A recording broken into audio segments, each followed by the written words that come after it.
વડોદરા મહાનગરપાલિકામાં સભાખંડ 5 વર્ષ બાદ રંગરોગાણ કરવામાં આવી રહ્યો છે। વડોદરા મહાનગરપાલિકામાં છેલ્લા 6 મહિનાથી ત્રીજા માળની લિફ્ટ બંધ છે, જેને લઈને અરજદારો ત્રીજા માળ સુધી ચાલીને જઈને ધક્કા ખાઈને થાકી જાય છે અને સિનિયર સિટીઝનો ઉપર સુધી ચડી શકતા જ નથી।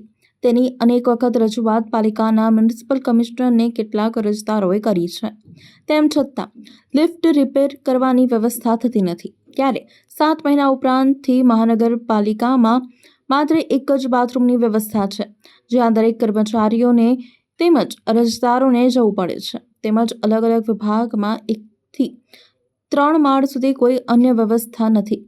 તેના કારણે અધિકારી કર્મચારી અરજદારોમાં નારાજગી પણ ઘણા સમયથી ચાલી રહી છે।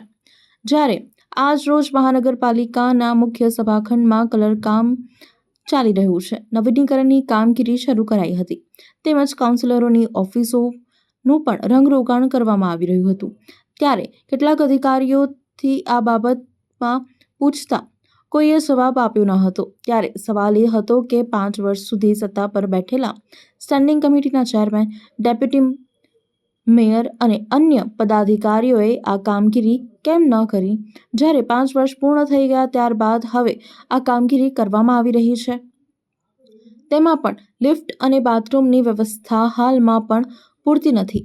તે ક્યારે થશે તેવા સવાલો પણ પાલિકાના કર્મચારી અરજદારોમાં ચર્ચાઈ રહ્યા છે।